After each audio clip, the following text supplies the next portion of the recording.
Alright guys, getting off to a little bit of a late start today. I'm going to be working on a big painting, 2 foot by 4 foot painting.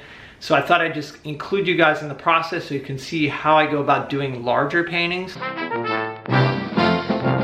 Alright, so this is a 14 by 28 and I really like the simplicity in the brush strokes here. This one I just kind of did really quickly.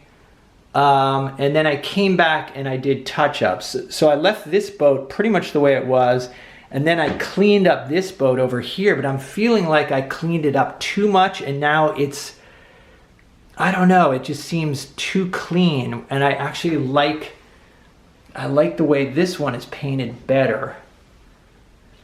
Alright, so one of the hardest things about painting boats is getting the drawing correct. And I feel like I like a painting that looks like it was sort of dashed off with energy, lots of kind of spontaneous brushwork, as you guys know.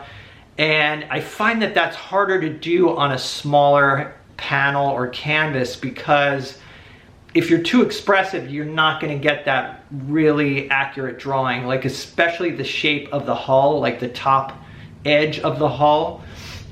So I'm feeling like maybe the larger canvas is the way to go. So I'm gonna get set up and get going on that. So let's go out to the studio. All right, so this is a 2 foot by 4 foot medium weave cotton duck canvas acrylic prime from Blick Art Materials, and I think it's their Premier line. I'm not actually that crazy about this canvas. It's pretty, it's kind of rough. So I take a sponge, like a sanding sponge, and then I'm going to sand down just to knock sort of the nap off of it.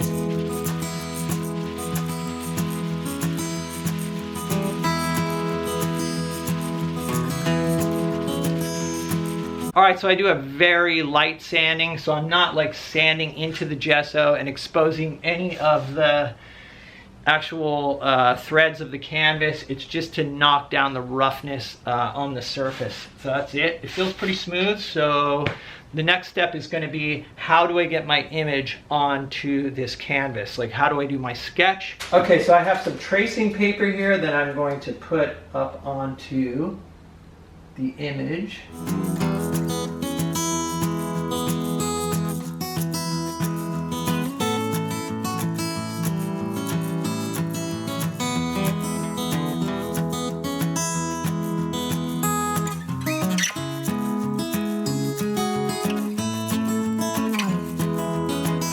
All right, next step is to tape the tracing paper to a piece of cardstock. So I'm using Scotch tape, and then I'm going to cut it out along these edges here.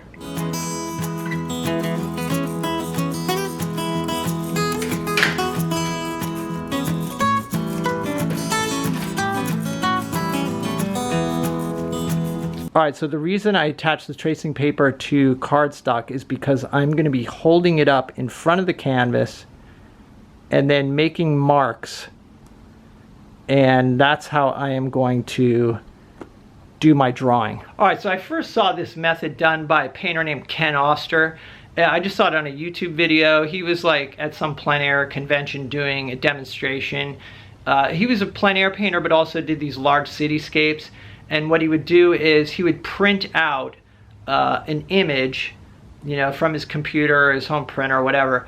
And then, yeah, he would do this, what he called site sizing. I'm not sure technically if that's really what it is, but in any case, where he'd hold up the image in front of the canvas and then, you know, make marks and all that. And I'll show you the process. But I remember when I first saw him doing it, I was like, there's no way that can work. That can't be accurate. It just seems so inaccurate. Anyway, but then I gave it a try and I found out that it is a really quick way to enlarge an image and also still kind of keep some spontaneity in your drawing, and as opposed to something like graphing. I have nothing against graphing or projecting for that matter, if that works for you. But for me, I like to get involved in the drawing process quickly. And for me, this is just a very quick way to take a small image and make it larger. All right, so as usual, sketching with burnt sienna, just gonna really thin it quite a bit here. All right, so I've loaded a fairly large brush and I'm gonna make some splatter marks. Ooh, that's a lot. On the canvas here. And this will give me reference points.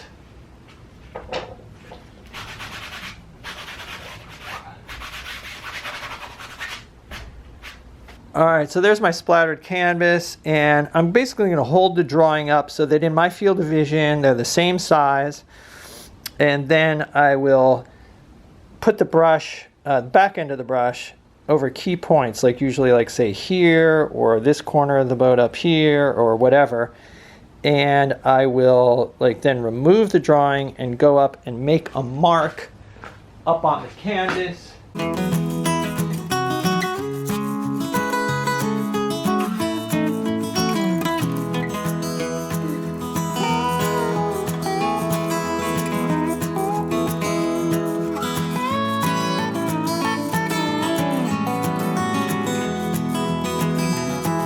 Okay, so I use this method just to get the key lines, especially things like benches that have angles that are kind of hard to draw. Also, just like I said, the outlines of the boat's hulls here. So now I can switch over to an iPad and kind of, do a bit more detail, some of the bigger shapes, but at least now I have some lines to refer to.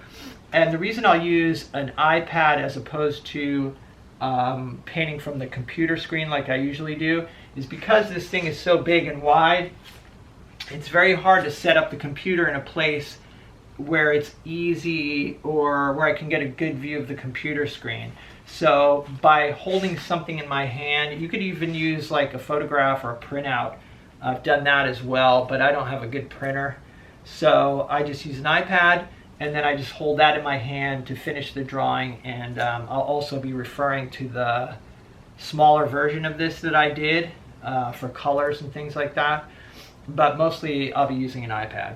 All right, so when you're holding this up, you want to make sure to close one eye.